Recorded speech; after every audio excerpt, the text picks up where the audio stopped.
Morning students, कैसे हैं आप सब। उम्मीद करती हूँ आप लोग अच्छे होंगे। आज आपकी वर्कशीट नंबर 29 आई है। इसे अच्छे से लेबल कर लीजिए, डी डाल दीजिए, क्लास, सब्जेक्ट, अपना नाम, अपने टीचर का नाम लिख लीजिए। प्यारे बच्चों, क्या आप जानते हैं कि रक्त हमारे शरीर में क्या कार्य होता है, यानी रक्त हमारे शरीर में क्या क्या काम करता है या उसका क्या कार्य है, उसमें कौन कौन से तत्व विद्यमान हैं, यानी कौन कौन से तत्व उसमें मौजूद होते हैं। हमने पढ़ा लाल कण होती हैं, सफ़ेद कण होते हैं, है ना। इसके बाद बोलते हैं उनकी क्या विशेषताएं होती हैं। तो आपको ये भी बताना है कि उसकी क्या क्या विशेषता होती है। आज देखिए मेरे टैब में बैटरी ख़त्म हो चुकी है, कंटिन्यूसली वीडियो बनाई जा रही हूँ, चार्ज करने का बिल्कुल मौका नहीं मिल पा रहा है ना। चलिए जल्दी से पढ़ लेते हैं, फिर मैं अपने टैब को चार्जिंग पे लगा दूँगी। तो देखिए यहाँ आगे लिखा है, तो चलिए अब हम क्या करेंगे, हम अपनी पाठ्यपुस्तक वसंत भाग 2 के एक पाठ यानी कि क्या नाम है उसका, रक्त और हमारे शरीर को पढ़कर अपने प्रश्नों के उत्तर ढूंढने का प्रयास करते हैं। इसी क्रम में आज हम अपने पाठ के इस अंश को पढ़ते हैं, पढ़कर रक्त और अपने शरीर के बारे में अपनी समझ को बढ़ाते हैं। तो देखिए इसके बहुत सारे भाग हम लोग पहले भी पढ़ के आ चुके हैं और काफ़ी चीज़ें हम लोग जान भी चुके हैं। तो आगे पढ़ते हैं। यहाँ लिखा है, दीदी बोली, हाँ ये कहना काफ़ी हद तक सही होगा। यूँ तो एनीमिया बहुत से कारणों से होता है, किंतु हमारे देश में इसका सबसे बड़ा जो कारण है वो है पौष्टिक आहार की कमी, यानी हमारे देश में लोगों को पौष्टिक आहार पूरी तरह से नहीं मिलता है, जिसकी वजह से वो लोग बीमार पड़ते हैं। इसके अलावा इस रोग का एक और बड़ा कारण है पेट में कीड़ों का हो जाना।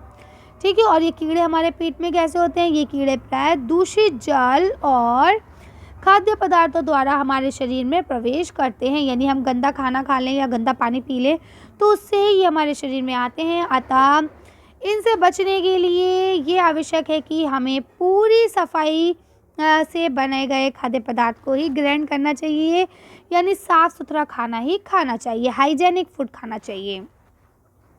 भोजन करने से पूर्व अच्छी तरह से हाथों को धो लें और साफ़ पानी ही पिएं।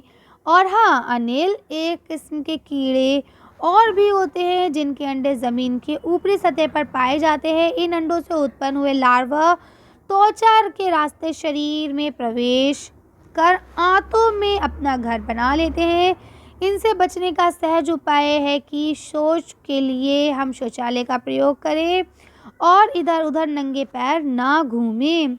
क्लियर हुई बात यहाँ तक? तो उम्मीद करती हूँ अच्छे से वीडियो समझ में आ गई होगी। अब आपका प्रश्न उत्तर है, इनको पढ़ के वीडियो फिनिश करते हैं। हमारे देश में एनीमिया का सबसे बड़ा कारण क्या है? इसका आंसर यहाँ से लिखेंगे, हमारे देश में जो अमोनिया है उसका सबसे मेन कारण जो है वो है पौष्टिक आहार की कमी। ठीक है, इसी कारण से ये होता है। अगला क्वेश्चन लिखा है, पेट में कीड़े किन कारणों से होते हैं। देखिए आपका लिखा है, पेट में कीड़े कैसे होते हैं, दूषित जल और खाद्य पदार्थों द्वारा हमारे शरीर में प्रवेश करते हैं। यानी पेट में जो हमारे कीड़े होते हैं वो कैसे आते हैं, या तो गंदा पानी पीने से आते हैं या ख़राब खाना खाने से हमारे शरीर में आ जाते हैं। कर लेंगे। नेक्स्ट क्वेश्चन लिखा है, शौचालय का प्रयोग क्यों करना चाहिए। देखिए आप यहाँ से लिखेंगे कि एक किस्म के कीड़े ज़मीन पर होते हैं, इनके लार्वा क्या करते हैं, त्वचा के रास्ते हमारे शरीर में प्रवेश करते हैं। इससे बचने के लिए हमें शौचालय का प्रयोग करना चाहिए। ठीक है, अगर हम खुले में वॉशरूम करेंगे तो उससे ये किस्म के कीड़े पैदा होंगे और इनके जो लार्वा होते हैं, छोटे छोटे एग्स होते हैं, जो मतलब एग से निकले वाले बच्चे होते हैं, जो बिल्कुल आपकी प्राइमरी स्टेज होती है वो वाला, है ना, उसमें वो क्या करते हैं, वो हमारे शरीर में प्रवेश कर जाते हैं और फिर वो हमें बीमार करते थे। इसलिए हमें गंदगी को नहीं फैलाना चाहिए। नेक्स्ट क्वेश्चन है आपका, एनीमिया से बचने के लिए हमें क्या क्या करना चाहिए।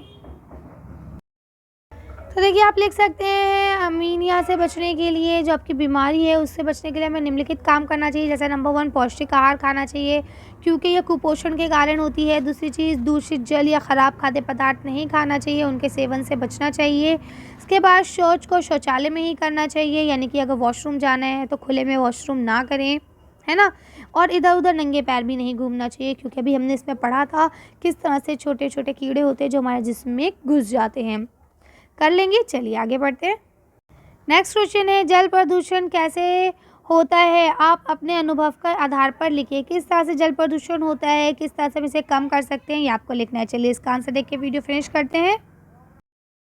देखिए आप इसका आंसर यहाँ से लिख सकते हैं, जल प्रदूषण का मुख्य कारण जो है वो मानव या जो जानवर हैं उनके जैविक या औद्योगिक क्रियाओं का फलस्वरूप पैदा हुए प्रदूषण से बनने वाले समुचित उपचार के जो यानी कि देखिए क्या होता है, ये थोड़ी सी लैंग्वेज टफ है, लेकिन यहाँ पे मैं आपको बता दूं कि इंसान और जानवर, है ना, या फिर जो आपकी फैक्ट्रीज़ हैं, उनके स्वरूप हुए जो आपके प्रदूषक तत्व होते हैं, वो बिना किसी उपचार के, बिना उनको रिफाइन किए सीधे जल में बहा दिया जाता है, विसर्जित कर दिया जाता है। इसी कारण जो आपका जल है वो क्या हो जाता है, प्रदूषित हो जाता है। लिख लेंगे। चलिए, तो आज की वर्कशीट को हम लोग यही खत्म करते हैं। आज की वीडियो में बस इतना ही। अगर आपका हमारी वीडियो पसंद आई हो तो प्लीज़ इसे लाइक और शेयर करें। अगर अभी तक आपने हमारे चैनल को सब्सक्राइब नहीं किया, प्लीज़ हमारे चैनल को सब्सक्राइब करें। Thank you for watching.